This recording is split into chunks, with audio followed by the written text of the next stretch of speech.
Hello and welcome to another video with me, Meoni, for Final Fantasy XIV. If you didn't know, patch 4.21 went live today on the 14th of February 2018, and I thought it would be a good point to actually read through these notes and see what exactly was changed. We didn't have a lot of information of what was actually going to be in this patch, so let's make a brief video looking at the notes. They're not that big. So apparently patch 4.21, which is out today, has added the power of the Echo to Omega Deltascape Savage. Now, if you're not familiar with the Echo, this is essentially an increase to players' maximum health, their damage dealt, and healing potency by 10%. However, unlike other instances, they say, the strength of the Echo will not increase in the event all party members are incapacitated.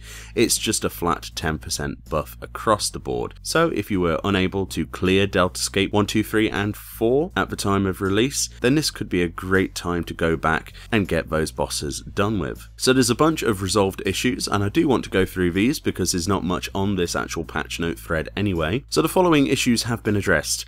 An issue wherein the effect of Ninja Action Smokescreen in conjunction with the Melee DPS and Magic Range DPS Roll Action Diversion was causing players to lose enmity after every action taken. That's been fixed. An issue in the Jadestower Extreme wherein Bayako would stop using specific attacks under certain conditions. Yes, there was a way of actually bugging him out and basically making him a pinata, which has been fixed. An issue in Sigmascape version 1 and Sigmascape version 1 Savage wherein battlefield transitions would not occur under certain conditions. Where you mount a train that pulls next to you and fight a load of adds, there's actually a chimney you can attack on there. Players had actually discovered that if you actually destroy the chimney, reduces health to 0, the train would despawn, you'd be left in midair, and then you'd all suddenly die. So that apparently will no longer happen, which is a pretty cool change. It was rather humorous to see that. If you've not seen a clip of that, there's plenty of Twitch clips of people just questioning reality as they're floating in midair. Then the train and boss despawn and you just die, which is quite entertaining. Apparently that won't happen anymore. They also fixed an issue in open world areas wherein certain enemies did not behave as designed. This was actually in relation to hunts. The hunt Orcus is a great example of this. He was essentially just running in circles. You couldn't get him to attack you, or if you could, he would just break enmity and then reset repeatedly. Apparently they fixed that, which is a really weird bug, but you know, it happened.